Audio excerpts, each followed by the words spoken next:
దయ్యం చేసిన పెళ్లి. గంగరాజుకు లక్ష్మి ఒక్కతే సంతానం. ఆమె తల్లి చిన్నతనానే పోవటంతో తండ్రి కూతుళ్ళు ఇద్దరూ ఒకరికి ఒకరు మిగిలారు. లక్ష్మి ఆనందంగానే బతుకుతున్న తన బోటాబోటీ సంపాదనతో కూతురు పెళ్లి ఎలాగా అని గంగరాజు మదనపడుతూ ఉండేవాడు. ఇలా ఉండగా ఒకనాటి ఉదయాన్నే పనికి బయలుదేరుతున్న గంగరాజును ఇంటి యజమాని ఆపి, ఇదిగో, ఈ నెల నుంచి మీ ఇంటి అద్దె మరొక రూపాయలు పెంచుతున్నాను. ఇష్టం లేకపోతే మరొక ఇల్లు వెతుక్కో అన్నాడు నిక్కచ్చిగా.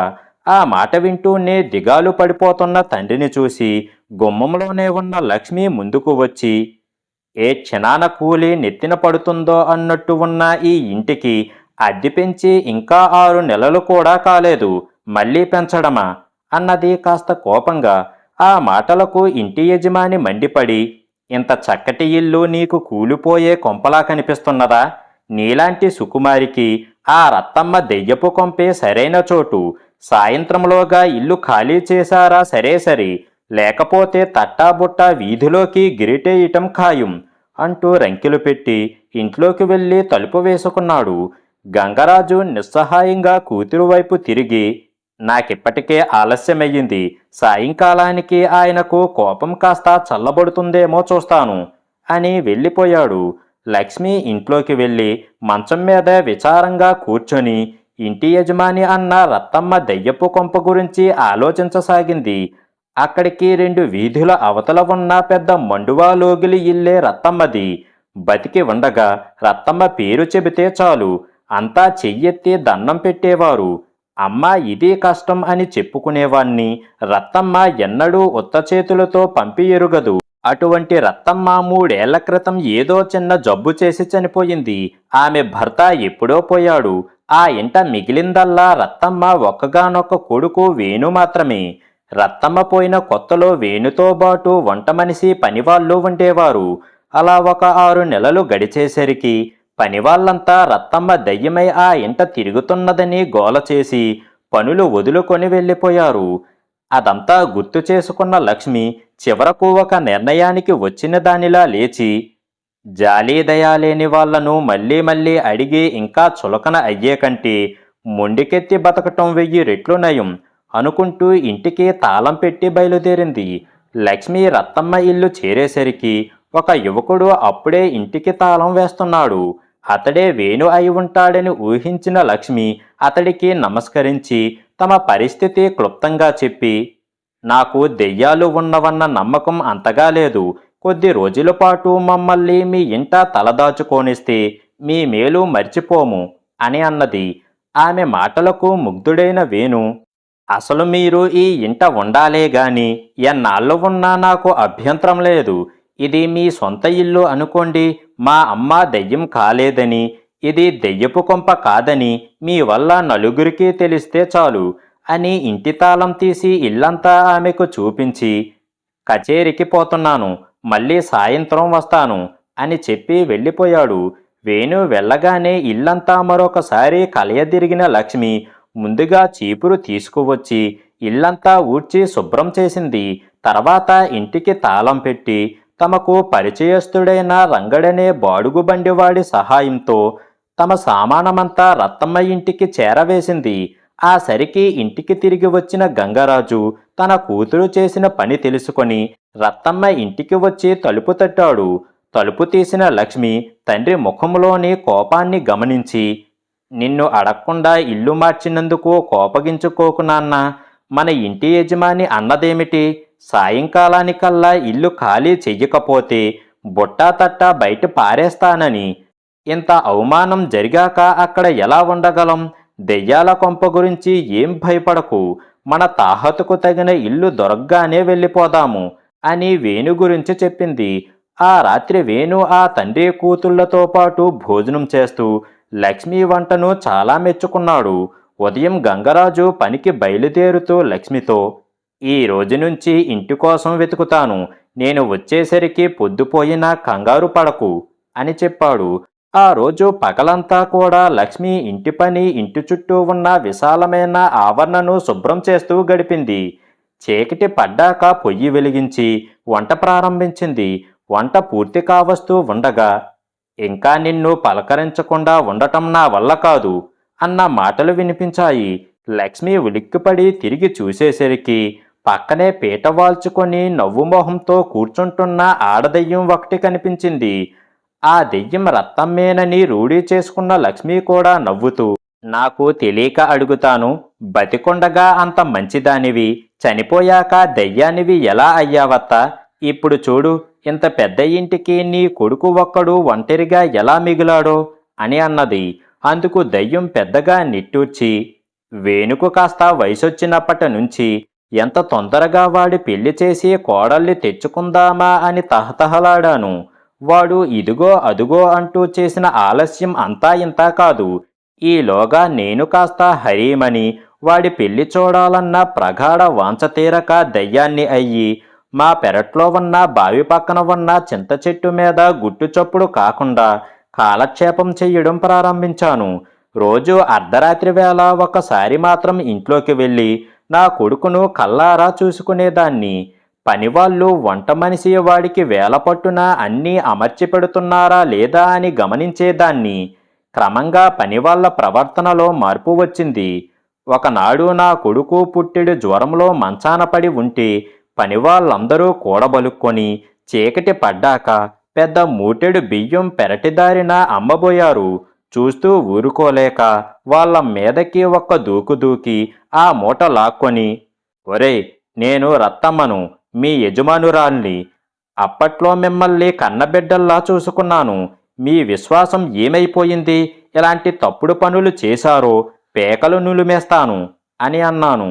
అంతే, అందరూ కలిసి దెయ్యం బాబో అని కేకలు పెడుతూ వీధిన పడ్డారు. ఇందులో నా తప్పేమైనా ఉన్నదంటావా అని అడిగింది. లక్ష్మి తలలు ఊపుతూ ఏదో చెప్పబోయేంతలో వీధి తలుపు చప్పుడయింది. రత్తమ్మ దెయ్యం రివ్వున కిటికీలో నుంచి ఎగిరి మాయమైపోయింది. ఆ తర్వాత 5వ నాటి రాత్రి గంగరాజు ఆనందంగా ఇంటికి తిరిగి వచ్చి కూతుర్ని కేకవేసి పిలిచి, మనకు ఇల్లు దొరికింది, రేపు ఉదయాన్నే వెళదాము అని అన్నాడు. ఆ మాట వినగానే అక్కడే ఉన్న వేణుమొహం చిన్నపోయింది. అయినా దెయ్యపు కొంపగానే పేరుబడ్డ తన ఇంట్లో ఇంకా ఉండమని వాళ్లను బలవంతం చెయ్యలేక తనలో తానే బాధపడుతూ మౌనంగా ఊరుకున్నాడు. గంగరాజు స్నానం చేసేందుకు పెరట్లోని బావి దగ్గరకు వెళ్ళి బావిగొట్టు మీద కాలు మోపగాని పక్కనే ఉన్న చింత చెట్టు మీద నుంచి రత్తమ్మ దెయ్యం దభీమంటూ అతడి ముందుకు దూకింది. గంగరాజు దెయ్యాన్ని చూస్తూనే బిగుసుకుపోతూ నోట మాట రాక నిలుచున్న పాటున చతికిలబడ్డాడు. దెయ్యం కూడా అతనికి ఎదురుగా చతికిలబడుతూ, గంగన్న, బతికొండగా నీకు చేసిన సాయం మర్చిపోయావా? నీకేం భయం లేదు, నేను చెప్పేది కాస్త విను అంటూ ఆర్దగింపుగా తను దెయ్యమెలా అయినది లక్ష్మికి చెప్పిందంతా అతడికి చెప్పి, రేపు పొద్దున్నే మరొక ఇంటికి పోదామని నువ్వు లక్ష్మికి చెప్పిన మాట విన్నాను. ఈ 4 రోజుల నుంచి నా కొడుకు వేణు ఆనందంగా ఉన్నాడు. నీ కూతుర్ని వాడికిచ్చి పెళ్లి చేసి వాడి ఆనందాన్ని శాశ్వతం చెయ్యి. కోరిక తీరి వాడి పెళ్లి చూసి ఈ ఇల్లు వదిలి నా దారిన నేను పోతాను. నా మాట నమ్ము అని అన్నది. స్వతహాగా జాలిగుండే మంచితనము గల గంగరాజు దెయ్యం మాటలకు కరిగిపోతూ, నీ నుంచి లోగడ ఉపకారం పొందినవాణ్ణి, నీ మాట కాదంటానా అక్కయ్య అని అన్నాడు. ఆ మాట వింటూనే దెయ్యం ఆనందంగా, అమ్మయ్య, పెళ్లి భోజనం చేసినంత తృప్తిగా ఉన్నది అని రివ్వున గాలిలోకి లేచి మాయమయ్యింది. వెంటనే స్నానం మాట కూడా మర్చిపోయి ఇంట్లోకి వచ్చిన గంగరాజు దిగులుగా కూర్చుని ఉన్న వేణును చూసి జాలిపడుతూ, బాబు, మేము వెళ్ళడం నీకు ఇష్టం లేనట్టు ఉన్నది. మా లక్ష్మి మీ ఇంట శాశ్వతంగా ఉండిపోవడం ఇష్టమైతే చెప్పు, దాన్ని నీ చేతుల్లో పెట్టి నా దారిన నేను పోతాను అన్నాడు గుంభనంగా నవ్వుతూ. అది వింటూనే ఆనందంతో తబ్బిబ్బైన వేణు గంగరాజు చేతులు పట్టుకుంటూ, అంతకంటే అదృష్టమా మామయ్య? ఈ ఇల్లే లక్ష్మి దయ్యాక నువ్వొక్కడివి వేరే ఎక్కడో వెళ్ళడం దేనికి? ముగ్గురం ఒకరికి ఒకరం తోడుగా బతుకుదాము అని అన్నాడు. అక్కడే ఉండి వాళ్ళిద్దరి మాటలు విన్న లక్ష్మి సిగ్గుతో తల వంచుకొని పక్క గదిలోకి వెళ్ళిపోయింది. రాజు, రాజర్షి. కర్పూర దేశాన్ని పాలించే వసంతుడు నిజాయితీపరుడు. ఆయన తనను ప్రజాసేవకుడిగా మాత్రమే భావించుకునేవాడు. అందువల్ల రాజులకుండే వైభవాలేమీ ఆయన అనుభవించేవాడు కాదు. కర్పూర దేశపు రాజాంతపురం భవనం చాలా పెద్దది. దానిలో 50 గదులు, ఒక నాట్యశాల, 5 స్నాన మందిరాలు ఉండేవి. 100 మంది సేవకులు, 50 మంది పరిచారికులు ఆ భవనాన్ని శుభ్రంగా ఉంచేవారు. 20 మంది కాకలు తీరిన సైనికులు రాత్రింబవళ్ళు ఆ భవనానికి కాపలా కాసేవారు. వసంతుడు రాజు కాగానే రాజాంతపురం కళాకేంద్రంగా మార్చబడింది. అక్కడ కళాకారులకు శిక్షణ ఇవ్వబడేది. దేశంలోనే కాక విదేశాల్లో ప్రసిద్ధికెక్కిన కళాకారులు కూడా అక్కడకు వచ్చి ఆ భవనంలో కొంతకాలం ఉండి కళాకారులకు సంగీతం, నాట్యం, చిత్రలేఖనం, కవిత్వం లాంటి కళలలో శిక్షణ ఇచ్చి వెళుతూ ఉండేవారు. వసంతుడు కోటలోపల చిన్న ఇంట్లో ఉంటూ ఉండేవాడు. ఇంట్లో విలువైన వస్తువులేమీ ఉండేవి కాదు. నెల నెల ఇంటికి అవసరం అయిన వస్తువులు కొనుక్కుంటూ ఏడాది గడిచేసరికి ఆయన కొన్ని సదుపాయాలు చేసుకోగలిగాడు. ఇలా ఉండగా వికల్పదేశపు రాజకుమారి వినీలకు స్వయంవరం జరిగింది. వసంతుడు అక్కడికి వెళ్ళాడు.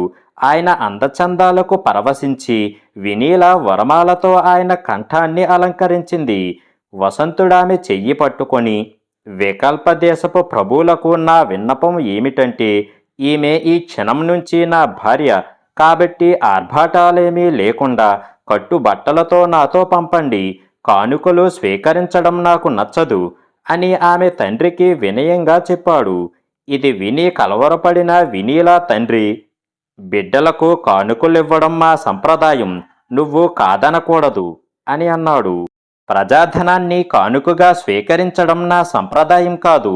మీ వద్ద మీరు కష్టపడి సంపాదించిన ధనం ఉంటే వినీలకు కానుకగా ఇచ్చుకోవచ్చు అన్నాడు వసంతుడు.